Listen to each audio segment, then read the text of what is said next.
एकीकडे मुंबईत डॉक्टरांचा संप सुरू असताना पुण्यात मात्र सामूहिक रजेवर गेलेल्या डॉक्टरांनी कामावर परतण्यास सुरुवात केली। राज्यातील डॉक्टरांच्या संपावर उच्च न्यायालयानं कारवाईचे आदेश दिल्यानंतर डॉक्टर कामावर रुजू होत आहेत। पुण्याच्या ससूनमध्ये 150 निवासी डॉक्टर रुजू झाल्याची माहिती डीन डॉक्टर अजय चंदनवालेंनी दिली। कामावर रुजू व अन्यथा कारवाई करू अशी नोटीस ससूनचे डीन डॉक्टर अजय चंदनवाले यांनी बजावली होती। मुंबईत डॉक्टरांची सामूहिक रजा मात्र सुरूच आहे, त्यामुळे कोर्टाच्या ताशेऱ्यानंतरही काम बंद ठेवणाऱ्या डॉक्टरांवर कारवाई होण्याची शक्यता आहे। पत्रकार परिषद झाली, त्या पत्रकार परिषदेत माडच्या असं सांगण्यात आलं होतं की ही जी रजा आहे ती त्यांची वैयक्तिक रजा आहे, त्यामुळे प्रत्येक निवासी डॉक्टराचा हा त्याचा वैयक्तिक प्रश्न असेल की तो सेवेत रुजू होईल की नाही। त्यामुळे एक प्रकारचा संभ्रम डॉक्टरांमध्ये आहे आणि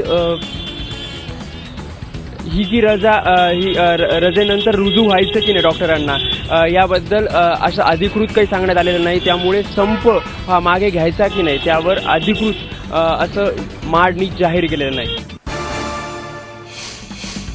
पुणे शहराला पाणीपुरवठा करणाऱ्या टेमघर धरणाच्या दुरुस्ती करण्याची तयारी औरंगाबादेतल्या एका कंपनीनं दाखवली आहे। टेमघर धरणातून मोठ्या प्रमाणावर पाण्याची गळती सुरू असल्याची बातमी एबीपी माझानं दाखवली होती। जलसंपदा विभागानं धरणाच्या दुरुस्तीसाठी 98 कोटी मंजुरी केली, परंतु धरणाच्या भिंतींची अवस्था पाहून कुठलीही कंपनी दुरुस्तीसाठी येत नव्हती। मात्र आता धरणाच्या दुरुस्तीला सुरुवात झाली आहे।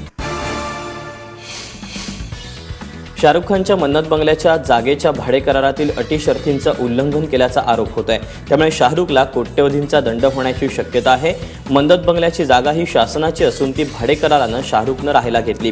मात्र भाडे करारातल्या अटींचं उल्लंघन झाल्याची तक्रार जिल्हाधिकारी कार्यालयाकडे करण्यात आली। या प्रकरणी तहसीलदार अंधेरी कार्यालय आणि एच वॉर्डचा अहवालही मागवण्यात आलाय। दोन्ही अहवालांची तपासणी झाल्यावर पुढची कारवाई होणार आहे।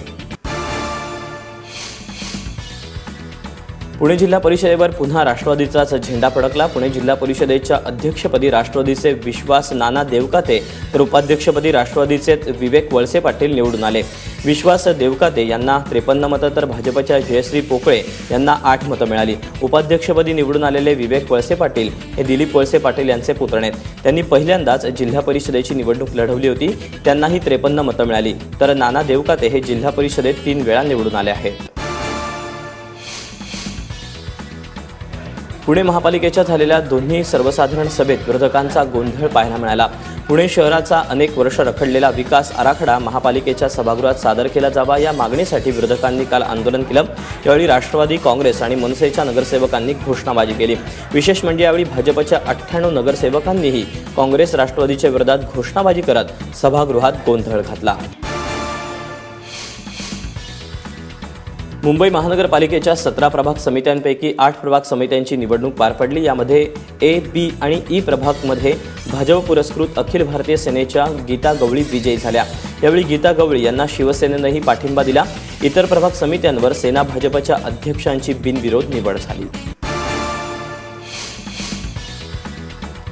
पिंपरी चिंचवडमधील निगडी दापोडी हा बीआरटी मार्ग दुचाकींसाठी खुला करण्यात आलाय। नुकत्याच झालेल्या भाजपनं वाहतुकीची समस्या सोडवण्यासाठी हा निर्णय घेतलाय।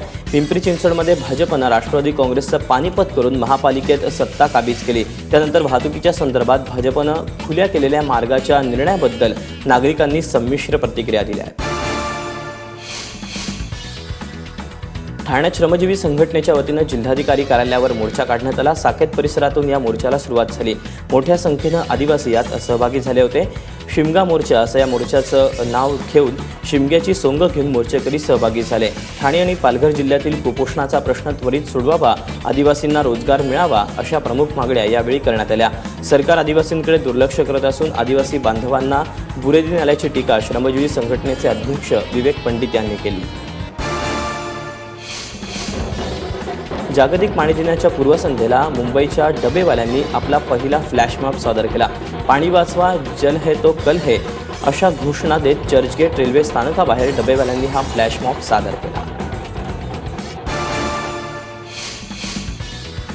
कल्याण डोंबिवली महापालिकेनं थकीत कर वसुलीसाठी जोरदार मोहीम सुरू केली। महापालिकेनं थेट कर बुडव्यांच्या कंपन्यांमध्ये चक्क कचरा टाकायला सुरुवात केली। मोहने परिसरातल्या NRC कंपनीत महानगरपालिकेनं कचऱ्याचा ट्रक रिकामा केला। या कंपनीकडे तब्बल 55 कोटी रुपयांची मालमत्ता कराची थकबाकी आहे। विशेष म्हणजे कर्मचारी गेल्यानंतर स्थानिकांनी त्यांना मारहाण केली, मात्र नंतर प्रभाग अधिकारी सुनील पाटील यांना पोलिसांनी घेऊन घटनास्थळी कचऱ्याचा ट्रक रिकामा केला।